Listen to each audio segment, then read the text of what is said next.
Fala galera, quem está falando é Rafael Silva, sou escritor do livro Dorre e hoje vamos continuar nossa série sobre Roma Antiga, falando desse grande camarada, Júlio César. Vamos lá!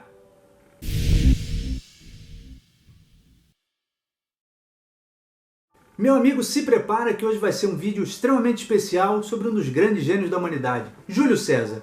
Não sei se você já ouviu falar desse camarada, mas com certeza você tem algum amigo chamado Júlio, chamado César, ou mesmo Júlio César.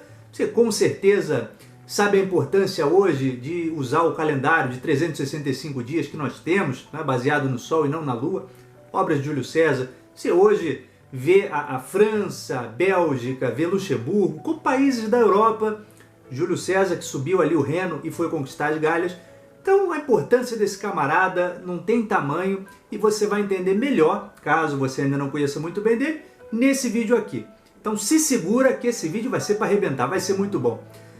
Esse vídeo, gente, é aqui uma ponte entre final da República e início do Império. Falei para vocês no vídeo passado que o Império praticamente estava nascendo, a República praticamente estava extinta, mas hoje você vai entender realmente o porquê, qual foi o golpe de morte da República. E tudo isso está ligado ao nosso camarada Júlio César. Antes da gente começar o nosso vídeo sobre César, vou fazer algumas notas. Tá? Primeiro de tudo, falar sobre fontes, sobre aqui a bagagem que você precisa ter também, para a gente entender um pouquinho melhor e você desenvolver seus estudos. Primeira coisa, aquela série Roma, da HBO, já indiquei para vocês, é muito boa. Agora é o melhor momento para assisti-la, que trata justamente a primeira temporada do final ali, final da República, com César, com Pompeu, com Crasso, Marco Antônio, e a segunda temporada Augusto César. Vamos ver depois no outro vídeo, mas é a hora exata para você assistir essa série. E queria também, claro, convidar você a assistir a nossa série de Roma até então, todas as partes que já tivemos.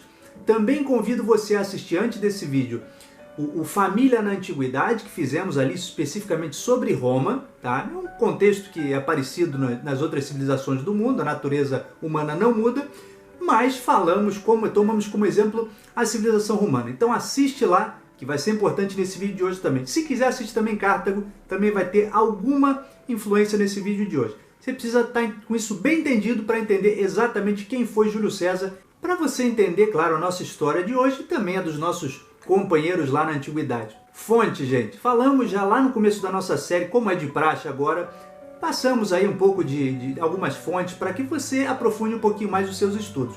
Tá? Pode manter as que a gente já tratou lá no começo da série de Roma, tá? O Will Duran, a série também do Mário Curto Giordani, só que o Will Duran vai se aprofundar um pouquinho mais na história de César. Então recomendo mais para você que gosta de Júlio César do que o Mário Curto Giordani. Apesar de ser excelente, não trata tanto da carreira do César. Tá? Você que quer ir um pouquinho além, esse é um período muito bem documentado da história de Roma, nós temos aí, nos originais, você vai ter principalmente Plutarco e Suetônio, tá? Então estude um pouquinho esses camaradas.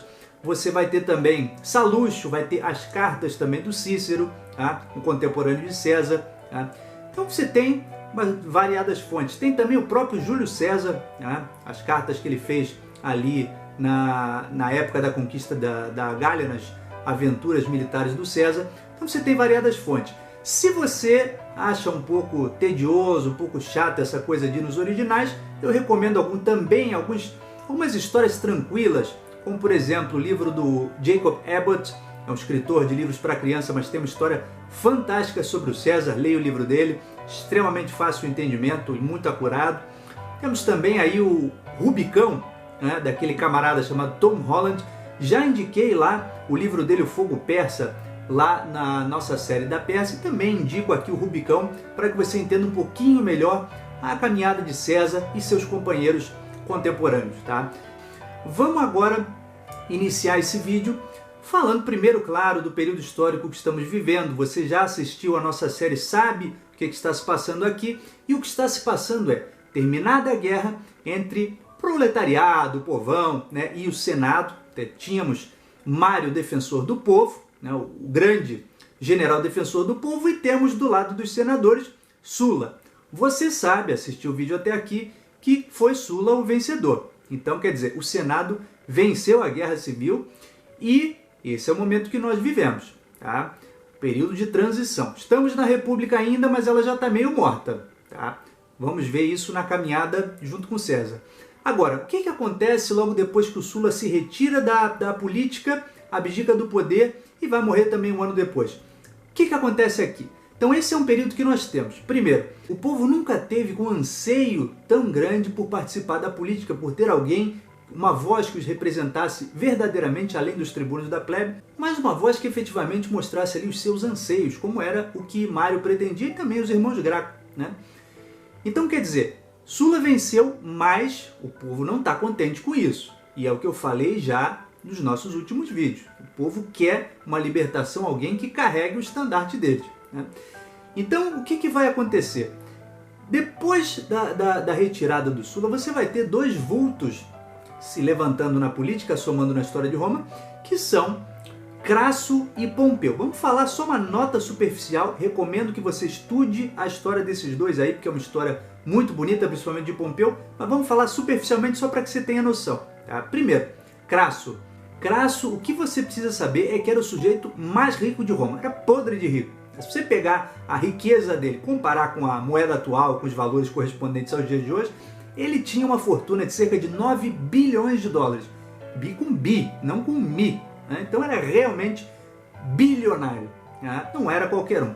E claro que o dinheiro trazia influência, como sempre trouxe, né? Uma coisa que eu acho interessante é você saber como que Crasso conseguiu amealhar tanto dinheiro assim. Então ele conseguiu por meios legais e ilegais, lícitos e não lícitos. Primeiro, de forma ilegal. Como é que ele conseguiu?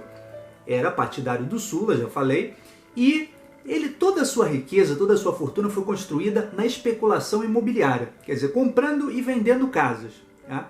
Então, ilegalmente, o que acontecia? Quer dizer, o Sulla, aquele período de guerras civis, colocava todo mundo, todos seus inimigos políticos, em sua lista negra, perdiam todas as propriedades eram vendidas a preço de banana, e o Crasso, que era um camarada muito esperto, comprava tudo a um preço irrisório, tá? Para depois vender, evidentemente, mais caro.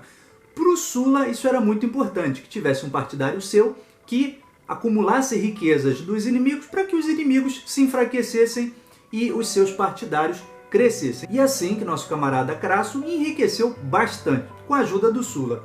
E com meios legais também, né? Conta-se que ele começou a comprar escravos. Quando chegou no escravo de número 500, entre escravos, engenheiros e arquitetos, ele começou a comprar propriedades arruinadas pela guerra. Quer dizer, casas quebradas, casas que haviam sido incendiadas. Então, ele comprava essas propriedades a um valor irrisório, reestruturava elas com seus escravos e vendia depois, evidentemente, por um preço muito mais caro. Então, fez a sua riqueza na especulação imobiliária. Esse foi Crasso. Vou falar agora de Pompeu, que foi muito mais importante do que Crasso, e não foi lembrado por sua riqueza, mas pelos seus dotes militares. Era um gênio, verdadeiro gênio, com as armas. Agora, o que você precisa saber, ponto principal de Pompeu é que era extremamente inescrupuloso, né? Não aceitava, não acatava lei nenhuma, costume nenhum, se isso fosse travar, obstar as ambições militares dele. Era um cara que tinha muitos sonhos, era um general extremamente brilhante na força das armas, mas não seguia costume nenhum, lei nenhuma, e dou como exemplo os triunfos. Falei para vocês já em alguns outros vídeos que o triunfo se celebrava, normalmente um pretor, um cônsul, celebrava quando havia feito um feito muito importante, e era uma passeata que se fazia ali, ovacionado pelo povo. Só que era preciso ser pelo menos pretor ou cônsul para que se celebrasse aquilo. Pompeu, ao celebrar seus dois triunfos, não era nenhum nem outro, tinha nem idade para ser cônsul. Então, quer dizer, era uma coisa extraoficial. O primeiro, inclusive, foi no tempo do Sulla ainda. O Sulla questionou se ele queria fazer um triunfo, porque estava totalmente contra as regras, contra os costumes, né? Não tinha idade. E, na verdade, o primeiro triunfo que ele quis celebrar, e foi à frente com o triunfo, tinha sido na Guerra Civil. Então, quer dizer, contra cidadãos romanos. Que tipo de general que celebra um triunfo contra seus próprios compatriotas? Isso não existe, né? Então, quer dizer, era um camarada que não respeitava as leis e os costumes. Também, depois, quando se tornou cônsul, um pouquinho para frente, foi apontado cônsul. Não tinha seguido a carreira política como era obrigação de um romano, que o César fez, e nós vamos ver o cursus honorum dele, as etapas na política. Pompeu não participou disso, já foi logo apontado cônsul. Então era um cara inescrupuloso. Agora, é importante notar que, apesar de ser um camarada inescrupuloso, ele nunca tomou o poder para si quando teve a oportunidade. E houve muitos momentos em que tanto o povo quanto o Senado tinham toda certeza que Pompeu ia se anunciar como ditador e ia tomar o poder em Roma. Não fez isso. Do começo ao fim da carreira dele, no final vai ter uma certa briga ali, mas a gente vai ver. Segura lá que a gente chega nisso aí, tá? Então esse aí é Pompeu, camarada extremamente importante na época de César. Vamos fazer aqui uma pequena linha do tempo, alguns eventos importantes aqui nesse período para que você não fique de fora deles. Tá? Então primeiro, 76 a 71 a.C., a gente tem o Sertório, tá? Ex-partidário do Mário, general do Mário, que depois da derrocada do Mário, vai sustentar uma revolta ali na Espanha. Então Pompeu vai ser encarregado de debelar essa revolta. Ele vai lá e vai ter sucesso. Em 71 a.C., você vai ter o Crasso também ali em Roma, enfrentando uma revolta que foi capitaneada por um gladiador trácio chamado Espartaco. Provavelmente você ouviu falar dessa revolta, porque foram feitos vários filmes sobre o assunto, até uma série, né, do Espartaco. Claro, pitoresco, hoje em dia com aquela coisa pintada por Hollywood, não foi nada disso, né? Então, quer dizer, era um bando e revoltoso, o Crasso sentou a pancada. Agora, é interessante notar que Crasso não tratava aquilo como uma coisa muito importante, foi crescendo a revolta, teve que apelar por reforços, e quando se fica claro que os reforços vão chegar para ajudar o Crasso, o Espartaco toca o pé, foge com seu bando, e quando ele está fugindo para o norte, escapando de Roma ali para cima, depois da revolta ter sido arrebentada, ele dá o extremo azar de encontrar o Pompeu vitorioso chegando da Espanha. Pompeu aniquilou todo mundo e tomou o mérito daquela vitória para si. Quer dizer, era Crasso que tinha debelado aquela revolta ali, mas Pompeu toma o mérito assim. Quer dizer, são dois sujeitos poderosos que não vão ter toda essa afinidade, apesar de se ajudarem politicamente, como vamos ver também daqui para frente, ok? E também temos 67, os famosos piratas. Os piratas não são hoje considerados um estado à parte, tá, como qualquer outro, porque não tinham historiadores, porque senão seriam efetivamente um estado. Tinham a sua base na Ásia Menor e dominavam completamente o Mediterrâneo. Então, quer dizer, ninguém conseguia mais comercializar dentro do Mediterrâneo. Então, o que acontecia em Roma? Os preços dos alimentos, especialmente dos grãos, iam lá em cima. Então era um problema extremamente grave. Os piratas, e em 67 a.C. é o Pompeu que recebe poderes praticamente ilimitados para resolver esse problema. E tem um feito extraordinário vencendo os piratas. Ele vai colocar um capitão, vai dividir o mar Mediterrâneo, a costa do Mediterrâneo, em diversos distritos, coloca um capitão em cada e vai lá na base deles, na Ásia Menor, senta o pau e vence isso aí. É interessante que já no começo dessa nomeação do Pompeu, da tarefa passada a Pompeu, os comerciantes de Roma já estão com estoques grandes, estavam com preço lá em cima, eles sabem que essa campanha vai acontecer, que provavelmente vai ter sucesso e que os preços vão baixar porque vai se poder haver uma concorrência novamente. Então eles começam a vender correndo os produtos que eles tinham, antes de começar, perceba isso. E o que acontece? Pela lei do mercado, o preço cai e o povo, leigo nos assuntos, simplesmente entende que simplesmente o nome de Pompeu ecoado para perto dos piratas já fez com que tudo voltasse à normalidade, que os preços caíssem. Não foi bem assim, mas Pompeu efetivamente foi vitorioso e angariou mais e mais fama do que já tinha, ok? E aí você que gosta da Bíblia, gosta das passagens vinculando o cristianismo original, inicial, com a civilização romana, o domínio ali também por Pompeu, que vai enfrentar o Mitrádates lá no Oriente, que estava levantando guerra contra Roma novamente, a partir de 66 até 62 a.C., e vai dominar a região ali da Síria e da Palestina. Então os lugares bíblicos, né, nós vamos ver incorporados ao Império Romano, foram incorporados nessa época do Pompeu. Então é interessante também a gente tomar isso como nota, ok? Então esses foram Pompeu e Crasso, os dois vultos importantes na política, depois da morte de Sula e a continuidade da República Romana. Tá? Esses dois fizeram uma aliança entre si, que seria uma aliança muito importante. Agora tem uma terceira pessoa que nessa época está chegando com tudo e vai realmente mudar a cara de Roma e da nossa história. Esse camarada foi Júlio César e vamos falar um pouquinho dele.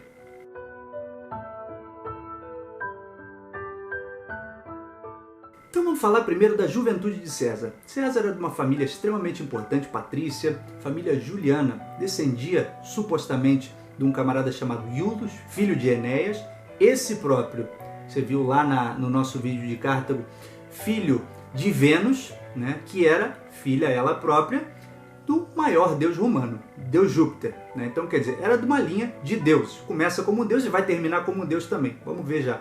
Tá? Aos 16 anos, é interessante a gente notar, perdeu seu pai, tá? E se tornou pater familias, com todas as responsabilidades que vinham junto dessa nomeação de pater familias. Assiste lá o nosso vídeo da família na antiguidade para você entender melhor como era importante o papel do pater familias. Okay? E nesse mesmo ano que perde o pai, estoura a guerra entre o Mário e o Sulla. E aqui é extremamente importante a gente lembrar que o César, querendo ou não, estava vinculado ao Partido Popular. Afinal, era sobrinho do próprio Mário, você está lembrado. Sua tia Júlia era casada com o Mário. Né? E também, se não bastasse isso, era casado com Cornélia, filha de Sina, o grande comparsa do Mário. Então, tanto por esposa quanto por seu tio Mário, estava extremamente vinculado ao partido do Mário. Isso foi legal enquanto o Mário estava no poder, mas depois que Sulla voltou e sentou o pau nos partidários do Mário, você sabe que não ficou fácil para o César. Então, a primeira exigência que o Sulla fez quando voltou em relação ao César foi que se separasse da Cornélia. Tá? Por um espírito indomável de teimosia, é claro que não aceitou, era extremamente teimoso, não aceitou e preferiu tocar o barco e cair fora dali. Tá? E como eu falei no outro vídeo, foi inclusive marcado de morte pelo Sulla. Só se liberou aquela perseguição por conta de muita exigência de parentes incomuns, e mesmo assim o Sulla deixou claro, ó, nesse César aí tem vários males. Okay? César fugiu, saiu de Roma, perdeu tudo que tinha, inclusive o dote que a Cornélia tinha recebido, perderam tudo, fugiram dali. É interessante a gente notar que nessas andanças, idas e vindas do César, ele foi capturado por piratas, como eu falei, era uma grande ameaça à época. E é interessante essa história dos piratas porque os piratas não matam o César, mas eles exigem um resgate. E o resgate é de 20 talentos. Você pegar a moeda anterior, antiga, e comparar com o dinheiro de hoje, vai dar uns cerca de 7.500 dólares. Tá? E o César dá risada. Vocês com certeza não sabem quem que eu sou. Você tem que exigir pelo menos 50 talentos.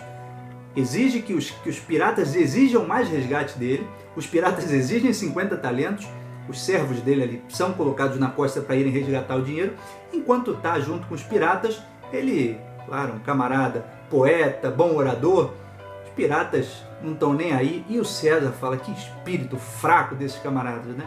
E nessa interação entre César e os piratas, eles brincam com ele, vem cá, o que você faria se você capturasse a gente? No sentido de brincadeira, não é de risada. E o César responde que ia crucificar cada um deles.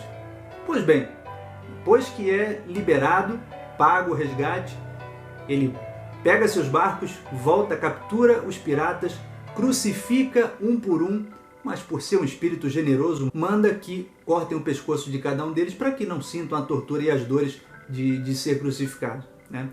Isso foi a passagem do César com os piratas, e há uma história aqui entre volta para Roma, não volta para Roma, o terreno não estava tão bom, mas no fim das contas vai voltar para Roma, e aqui é um novo capítulo da nossa história.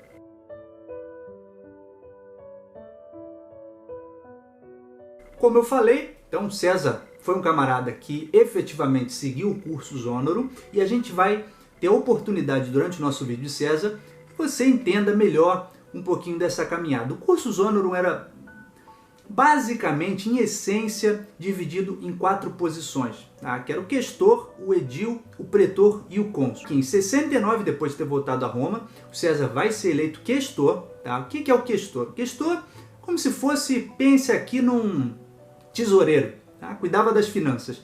E era muito comum também que fosse servir em alguma das províncias de Roma. Sendo segundo em comando, cuidava das finanças ali de um governador, de um pretor, de um pró-pretor. Agora, é interessante, antes da gente ver que o César vai lá para a Espanha, servir justamente nessa posição, é interessante notar que a sua tia Júlia morreu, e no funeral da sua tia aconteceu uma coisa extremamente interessante, que na oração que ele está fazendo ali, em homenagem à sua tia, sua honrada tia, ele coloca várias imagens do Mário, tá? Que era, a imagem do Mário tinha sido banida pelo Sulla, e é interessante porque nesse momento ele percebe que o povo ainda está atiçado pela imagem do Mário. Então ele vê que tem um caminho por onde ele ir. Tá? Isso durante o discurso fúnebre dele, durante o funeral de sua tia, isso aí vai acontecer. E ele vai, como eu falei, lá para a Espanha para servir de tesoureiro, questor de um governador da Espanha. É interessante notar aqui que ele vai se deparar com uma estátua de Alexandre o Grande. Ele já está ali entre seus 30 e 35 anos e ele vai se encontrar naquela crise da meia-idade. Quer dizer, quando ele olha a estátua de Alexandre, ele pensa: eu estou mais velho que esse camarada, sou só um segundo em comando, um tesoureiro aqui na Espanha, de uma província da República, quando mais novo do que eu, esse cara aí já tinha conquistado o mundo inteiro. Então isso vai inflamar bastante a ambição de César. E quando ele voltar a Roma, ele vai voltar querendo arrebentar tudo, né? Com muita ambição. Vai ser eleito depois, em 65, como edil. Tá? E a posição do edil, o que é edil? Primeiro, edil significava templo. Tá? Originalmente era quem cuidava dos templos. Por isso que você tem também hoje a palavra edificação, edifício, que vem de monumentos, de edifícios, realmente. Né? Só que na época do César era quem cuidava, claro, dos monumentos, das edificações e também do interesse público, das festas, dos banquetes, para manter o público controlado, a população controlada. E o César se aproveita muito desse cargo, esbanja riquezas incomensuráveis, acumula um débito terrível, está devendo a todo mundo, mas coloca festas que ninguém tinha visto antes, tá? Para agradar a população. E outra, nas edificações romanas coloca a imagem de Mário, que anteriormente tinha sido banida.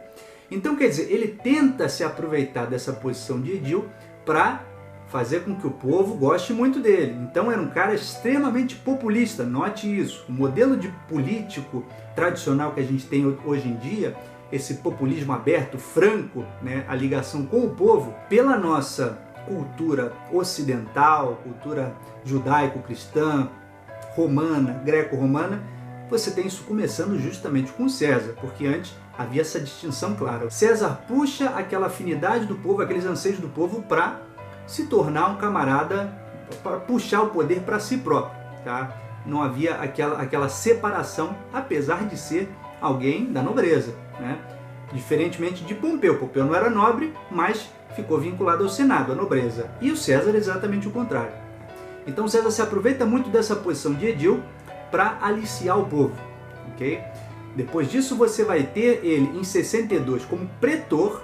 Tá? O pretor é como se fosse o juiz supremo de Roma. Tá? Decidia questões legais. E é importante notar que, enquanto pretor e um pouquinho depois também, o César está arrebentado de dívidas, está devendo para todo mundo. E aí a gente vai ter a figura do Crasso, como falamos, extremamente rico, bancando as dívidas do César. O que a gente percebe nesse momento? Quer dizer, duas coisas. Que o Crasso realmente tinha uma inimizade com o Pompeu e queria balancear o amor que o povo tinha pelo Pompeu com aquele amor crescente do César ali. Então, quer dizer, ele bancava o César, não era à toa, para criar um atrito com o Pompeu. Okay? E também percebemos nisso que o César era um camarada que tinha extrema fama dentro de Roma, porque Crasso não ia patrocinar ele à toa, especialmente com todas as dívidas que ele tinha. Então Crasso vai pagar a maior parte das dívidas e vai se colocar como fiador em muitas outras dívidas do César. Okay? E aí você tem, ali no ano 60 a.C., o César querendo concorrer ao cargo máximo de Roma, depois de ter, com mérito, passado pelo cursus honorum, ser cônsul. Tá? E para isso, não era pequena tarefa, ele vai se juntar com o Crasso e com o Pompeu. Tá? Isso ficou conhecido pelos historiadores posteriormente como o primeiro triunvirato. Tá? É importante essa expressão porque isso era uma aliança que não era legal, não era efetivamente oficial, né, que todos soubessem, mas que eram três poderosos. E do que se constituía essa aliança? Uma aliança informal entre três ambiciosos que estava fadada ao fracasso, porque cada qual tinha seus próprios interesses, não era uma aliança e um interesse comum. Então a gente sabe que a coisa não ia dar certo. ok? Mas houve essa ligação entre eles, especialmente contra o Senado. E assim que César é eleito efetivamente cônsul, o Senado, que queria balancear um pouco a fama de César, vai eleger seu próprio cônsul na pessoa do Bíbulo. E a gente percebe que nas primeiras leis que o César propõe ao Senado, eles já vão perceber que há esse conluio entre ele, o Crasso, e o Pompeu. Leis agrárias são votações em favor do povo que se sabe que era do interesse daqueles três ali. Então, o primeiro triunvirato vem a público, e é interessante notar que eles tratam esse momento de Roma de uma maneira completamente soberba. Você tem, normalmente em Roma, os períodos, os anos, tratados como o ano de fulano e de ciclano. Então, por exemplo, esse ano seria o ano de César e de Bíbulo. Só que, ironicamente, o pessoal falava como gozação nas praças que era o ano de Júlio e de César, porque César mandou e desmandou sozinho. Pompeu soltou seus soldados ali na praça, ninguém fazia nada, o Bíbulo só ficou em casa, uma hora ou outra fazendo uma leitura de profecia. Então, quer dizer, César mandou e desmandou. O triunvirato estava às claras para todo mundo. Okay? E foi assim que começou a aliança desses camaradas. Então César já tinha atingido o cargo máximo de Roma, só lhe restava uma coisa, que era o grande sonho, a grande ambição dos generais romanos, que era as conquistas de novas províncias, de novos espaços. Vamos falar disso aí então.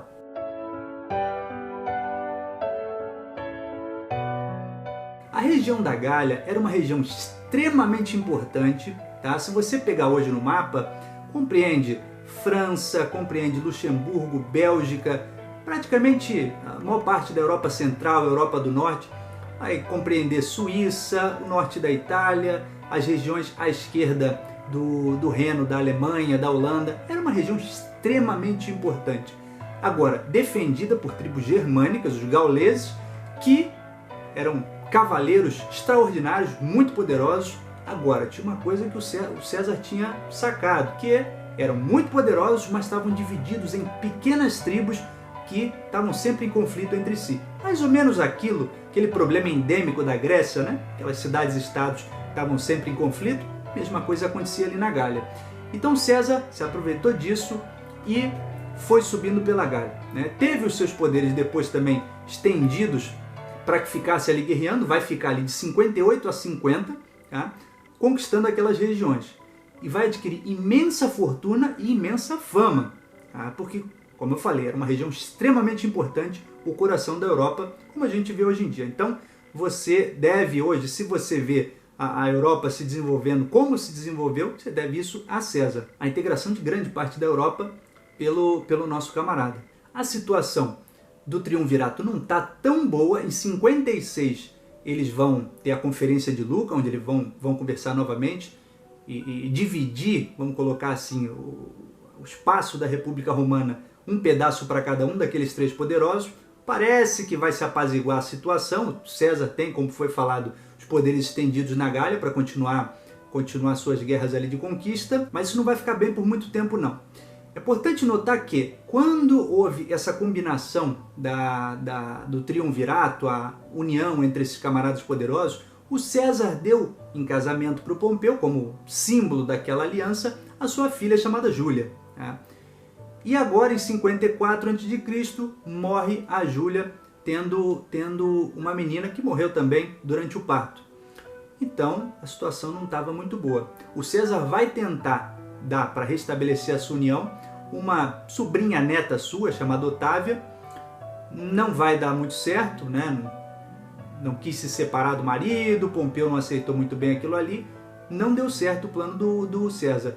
E pior, em 53 a.C., morre o Crasso lá no Oriente. Ele está tentando expandir o território de Roma para o Oriente, morre, e aí, meu amigo, a situação fica complicada.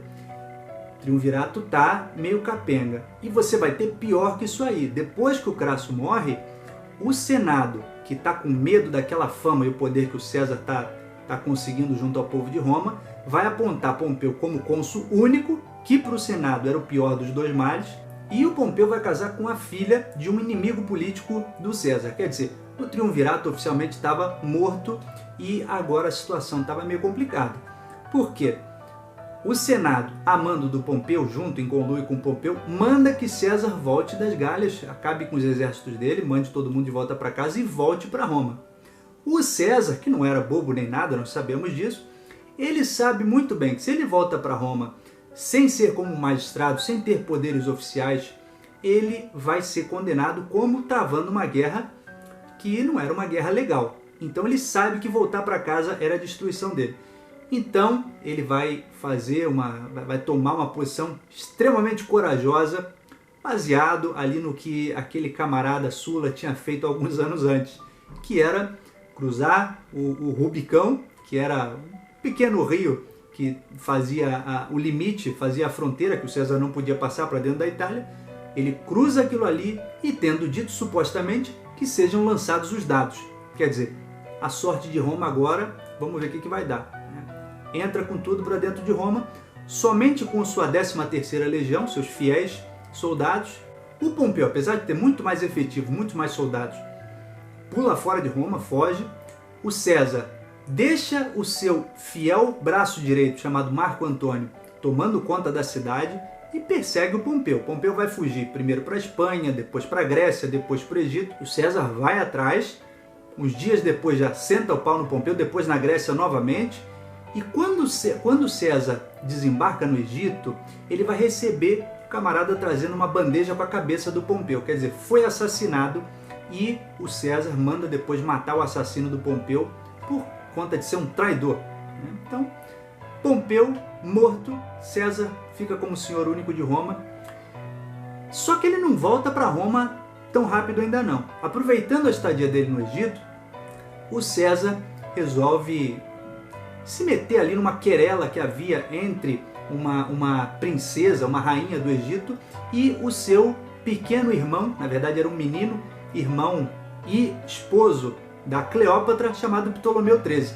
Havia uma briga entre os dois, o moleque era um menino, evidentemente estava sendo cuidado por seu regente, que era verdadeiramente o ambicioso da situação. O César se mete ali, defende a Cleópatra por motivos tanto políticos, porque era a peça mais fraca daquela relação, quanto por ter um interesse com a Cleópatra. Quer dizer, teve a Cleópatra como sua amante, né? É importante a gente lembrar, falei já lá no vídeo da família na Antiguidade, que o homem ter casos fora do casamento não era considerado adultério. E o César é o exemplo máximo disso. Extremamente mulherengo, tinha várias mulheres, né? Apesar de ser casado. Foi casado algumas vezes, mas tinha várias mulheres abertamente, e em Roma isso não era problema nenhum. Agora, se o homem tivesse outras mulheres, se fosse a mulher, a coisa era um pouquinho diferente. César, então, depois de resolver essa querela, teve também, é importante notar, um filho com a Cleópatra. Não se sabe nunca se era realmente filho de César, a Cleópatra sempre vai dizer que era filho de César, chamado Cesário. Não se sabe, tá? Mas, tendo sido filho de César, é interessante a gente notar que esse moleque foi o último faraó do Egito. Olha que interessante, o filho de César. César vai voltar para Roma, tá? 47 a.C., e quando chega ali, a situação está um pouquinho curiosa, porque é o senhor único de Roma. O povo trata ele como um deus. O César vai começar a tomar medidas para fortalecer o poder central e quebrar o poder periférico de Roma. Quer dizer, os governadores das províncias tinham um poder muito alto, né? Então o César começa a tomar medidas para reduzir o poder deles e de aumentar o poder do povo nas províncias, inclusive garantindo cidadania romana, que era aquilo que tinha dado tanto problema na própria Itália. Então, quer dizer, o Império Romano estava nascendo ali por conta dessas medidas do César. Mas, enquanto tomava essas medidas, ele estava criando um desgosto maior e maior pelo Senado, evidentemente. E aí você tem, em fevereiro de 44 a.C., César sendo apontado ditador na perpetuidade e tendo como seu braço direito Marco Antônio. Quer dizer, ia ser ditador para sempre. O Senado não tinha o amor do povo, não tinha efetivamente o poder, eram agora simplesmente servos de César, não resta mais nada a eles. Então, precisam apelar à única coisa que lhes restava, que era tramar um plano para assassinar César. Vamos ver como é que foi isso aí?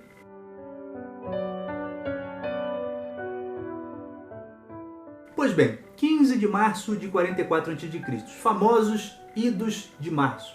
Né? Foi nesse dia que houve uma reunião, César foi chamado para presidir uma organização do Senado, foi avisado, conta-se a história, pela esposa Calpurnia, que teve maus augúrios sobre aquela reunião, não deu a menor bola, foi para lá do mesmo jeito. E como é que foi essa situação?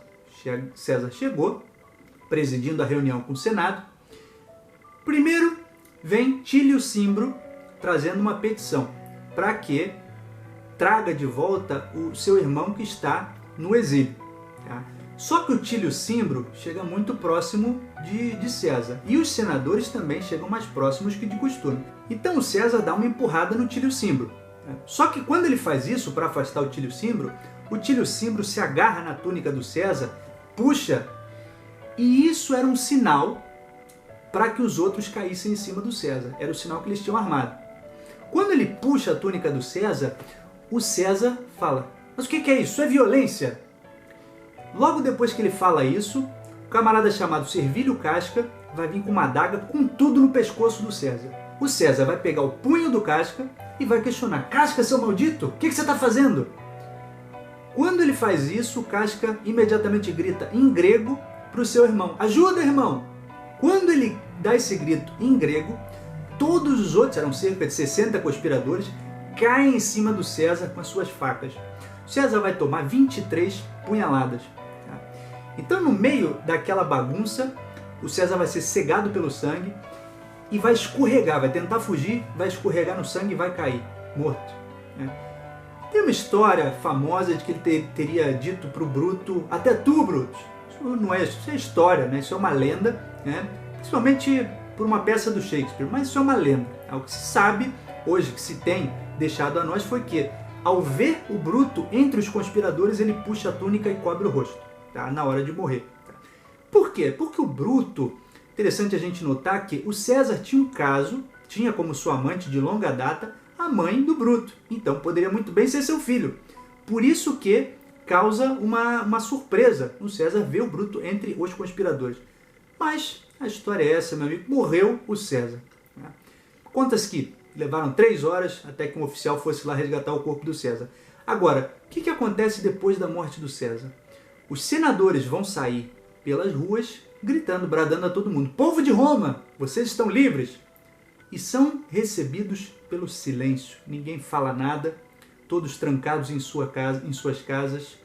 A situação é uma situação extremamente complicada. O povo amava César. Também é interessante notar que o Marco Antônio, quando ele escuta a bagunça lá na hora da morte do César, pica a mula, né? Ele não vai ajudar porque ele não é besta, se manda. Nos dias seguintes a essa tragédia, a gente vai ver o povo extremamente furioso. Vão tacar fogo no fórum, vão tacar fogo na casa de alguns senadores.